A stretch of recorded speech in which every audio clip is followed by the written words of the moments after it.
Kaming mga Katoliko, nagprosesyon mi sa rebulto ni Kristo. Nganong mga suko man mo?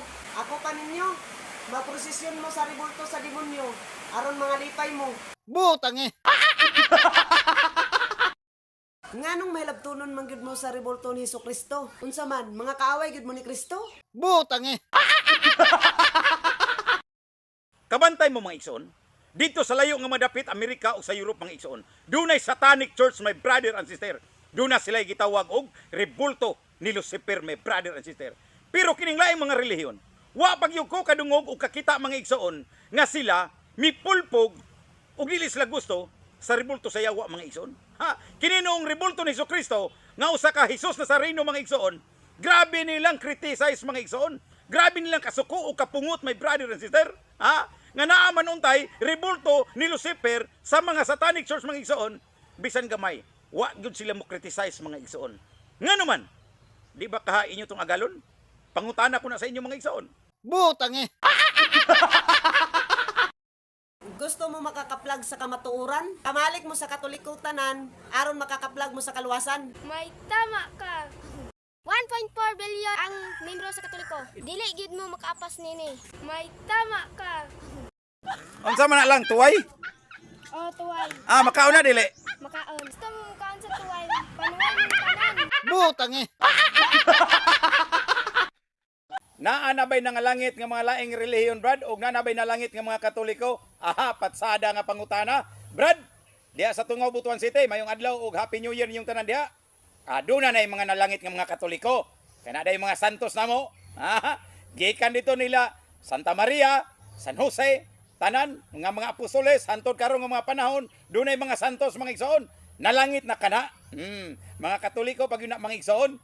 Pero kining laing relihiyon, pangutana ni mo, pag once gani nga ang ilang simbahan, nga walay mga santos mga igsoon, santo, kun balaan mga igsoon, wa pag yun ay nalangit, Brad. Kung ang imong pangutana, doon na nabay nalangit sa kanila mga igsoon, wala pa. Pero sa Katoliko, daghan ang nalangit. Kay gitawag na ganig santo mga igsoon. Nakadeklara ang Katoliko nga nalangit na ni Stalpulan ug Stalpulana.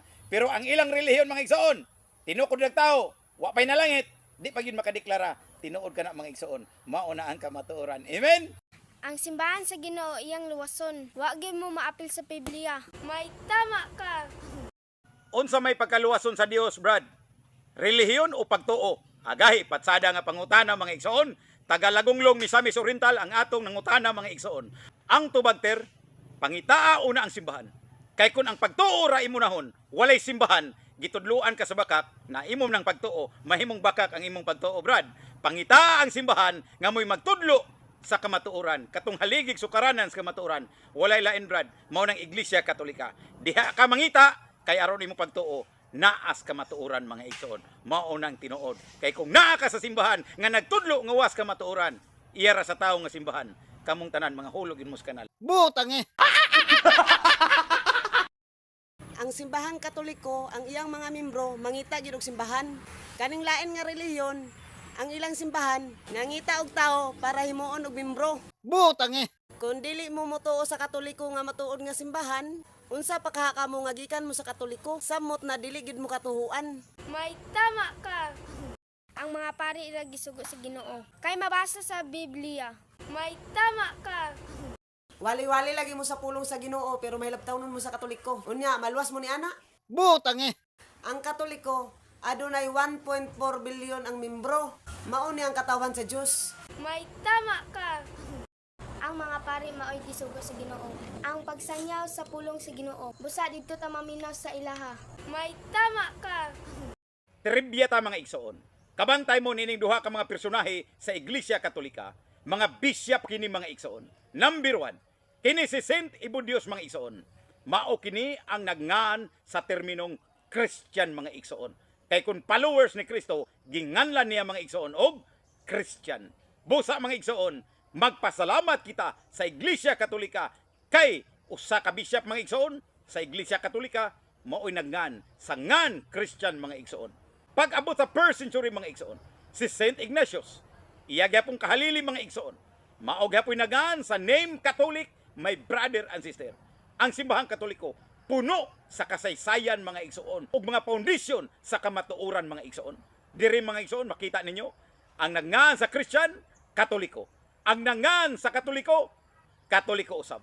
Mga sakop ni St. Peter, mga igsoon. Diyan nyo makita ang kamatuoran. Nagsulti tinuod ang Iglesia Katolika, mga igsoon. Busa kamong tanan. Bisan kasaysayan. Wa yun mo diha, mga igsoon. Ang inyo lang, mga igsoon, on story. Story ninyo kaugalingon. Dili history. Kundili his story. Kaugalingong istorya, mga igsoon. Daghang mga inosenteng Katoliko ang nalimbungan, mga igsoon. Mituo sila kay ang bakak gibalik-balik niadtong inosente na himong tinuod sa wa masayod. Abi ninyo, kung magdepender tanan ang Katoliko, wa na gid mo'y mailad. Butang eh. Real talk ta, mga igsoon. Si Kristo nagtukod nagsimbahan niadtong anyo 33, mga igsoon. Ang pangalan sa mong simbahan mo ng Iglesia Katolika, mo ni kamatuoran, my brother and sister.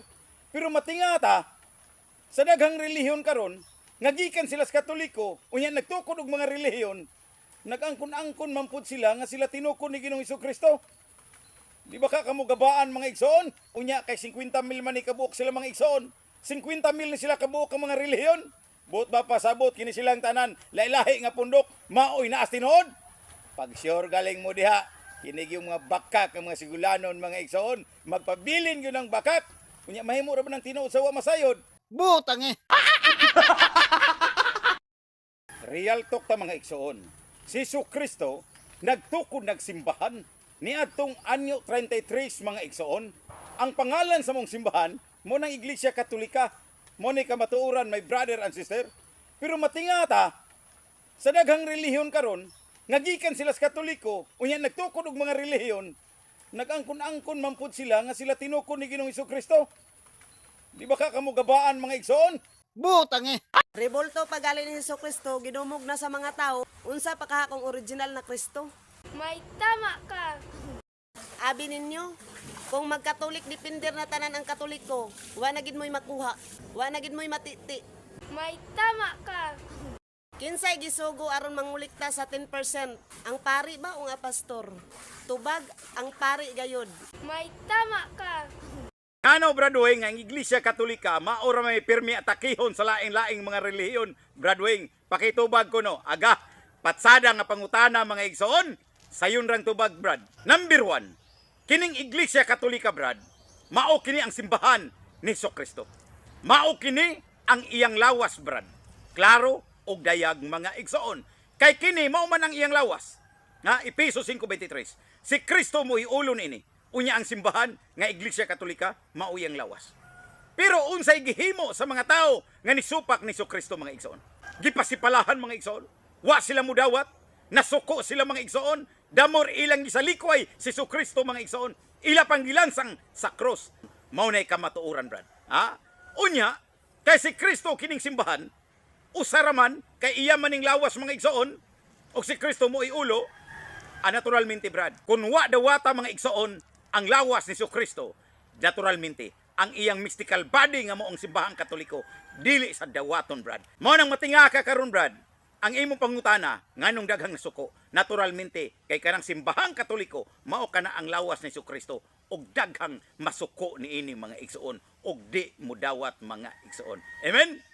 Usa ka panghitabo, mga igsoon, sa Pilipinas, nag-viral sa social media, mga igsoon.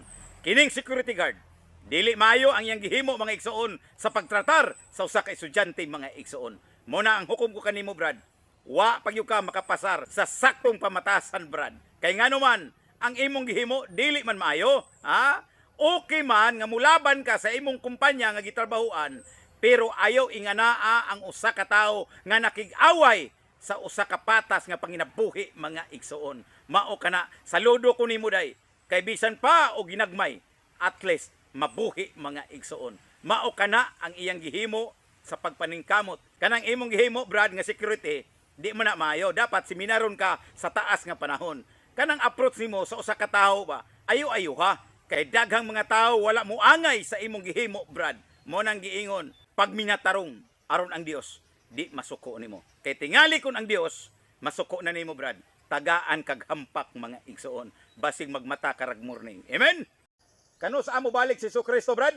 Kasayon kayo nga tubag mga igsoon. Salamat kay sa pangutana mga igsoon. Sulat ni San Mateo 24 kapitulo 23 ngadto 24. Mubalik ako aron paghukom sa mga buhi ug sa mga minatay. Mga igsoon, mubalik ko na si Jesucristo kun ang tanang tao masayod na sa kamatuoran. Mga igsoon, nagpasabot di pagyud mubalik si Jesucristo. Kay kining kalibutan karon daghang mga relihiyon mga igsoon, wa pagyud sila masayod sa kamatuoran nga ang simbahang Katoliko mo'y una na Christianize, mo'y tinungkod ni Jesucristo, mao gayud ang haligig sukaranan sa kamatuoran. Apan wa pay na sayod ani mga igsoon. Do na may nasayod apan mo udawat mga igsoon. Maunay dako kay dokumento mga igsoon. Pues di pa mobalik si Jesucristo mga igsoon.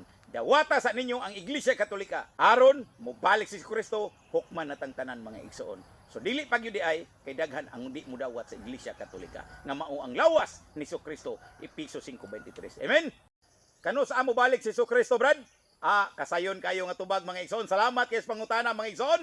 Sulat ni San Mateo 24 kapitulo 23 ngadto 24. Mubalik ako aron paghukom sa mga buhi ug sa mga minatay. Mga igsoon, mubalik ko na si Jesucristo kun ang tanang tao masayod na sa kamatuoran. Mga igsoon, nagpasabot di pagyud mubalik si Jesucristo. Kay kining kalibutan karon daghang mga relihiyon mga igsoon, wa pagyud sila masayod sa kamatuoran nga ang simbahang Katoliko mo'y una na Christianize, mo'y tinungkod ni Jesucristo, mao gayud ang haligig sukaranan sa kamatuoran. Apan wa pay na sayod ani mga igsoon. Do na may nasayod apan mo udawat mga igsoon. Maunay dako kay dokumento mga igsoon. Pues di pa mobalik si Jesucristo mga igsoon. Dawata sa ninyo ang Iglesia Katolika aron mobalik si Jesucristo hukman natang tanan mga igsoon. So dili pag yun di ay kay daghan ang di mudawat sa Iglesia Katolika nga mao ang lawas ni Jesucristo Episo 5:23. Amen. Taga Damulog Bukidnon ko brad, mangutana ko nimo, paki-explain ko no niya ng Santiago 2:26 nga patay ang pagtuo kun wala sa buhat. Unsaon man nimo pag elaborate anak Bradwing? Agoy. Salamat kayo taga Damulog Bukidnon, mayong adlaw niyong tanan diha. Taga Bukidnon, ang tubag ani brad, sayon ra gyud brad. Sayon ra gyud. Patay ang pagtuo kun wala sa buhat. Duha man na ang gisgutan. Ana ni brad. Daghang mga tao karon nga nagtuo ni Kristo, isip usa ka sibyor. Doon na pagani ang magtuo mga igsoon, pero din hilantas nagtuo. Doon ay tao nga nagtuo nga si Kristo mo isibyor. Nagtuo siya ni Kristo nga mo iyang mangluluwas. O ginagihimo sa katao brad. Pero ang pangutana karon, sige ba siya simba? Magsulod ba siya sa simbahan? Di patay ang pagtuo, di ba? Amen. Unya, doon na may simbahan nga gitukod si Kristo. Nagpailawon ba siya sa mong simbahan? Wala, di patay ang imong pagtuo brad. Maunay ka matuoran. Mo na brad, patay ang imong pagtuo kay mismo sa buhat. Wala diha mga igsoon. Kay naa ka sa simbahan nga gitukod ng tao dili Dios mga igsoon. Amen. Taga Damulog Bukidnon ko brad, mangutana ko nimo, paki-explain ko no niya ng Santiago 2:26 nga patay ang pagtuo kun wala sa buhat. Unsaon man nimo pag elaborate anak Bradwing? Agoy. Salamat kayo taga Damulog Bukidnon, mayong adlaw niyong tanan diha. Taga Bukidnon, ang tubag ani brad, sayon ra gyud brad. Sayon ra gyud. Patay ang pagtuo kun wala sa buhat. Duha man na ang gisgutan. Ana ni brad. Daghang mga tao karon nga nagtuo ni Kristo, isip usa ka sibyor. Doon na pagani ang magtuo mga igsoon, pero din hilantas nagtuo. Doon ay tao nga nagtuo nga si Kristo mo isibyor. Nagtuo siya ni Kristo nga mo iyang mangluluwas. O ginagihimo sa katao brad. Pero ang pangutana karon, sige ba siya simba? Magsulod ba siya sa simbahan? Di patay ang pagtuo, di ba? Amen. Unya, doon na may simbahan nga gitukod si Kristo. Nagpailawon ba siya sa mong simbahan? Wala, di patay ang imong pagtuo brad. Maunay ka matuoran. Mo na brad, patay ang imong pagtuo kay mismo sa buhat. Wala diha mga igsoon. Kay naa ka sa simbahan nga gitukod ng tao dili Dios mga igsoon. Amen. Wali-wali lagi mo sa pulong sa Ginoo pero mahilabtawnon mo sa Katoliko. Unya, maluwas mo ni ana. Butang eh. Igsoon, mahilabtanon sa Katoliko mga igsoon. Mamigti ay sa Katoliko ba? Gibirahan niya ang akong video mga igsoon. Matud pa niya, ikaw Bradwing, bakakon ka? Ang imong mga tudlo puro sayop, Ang nagtudlo nimo nga mga pare, mga sayop po kuno, busa ang inyong simbahan, nagtudlo ka bakakan?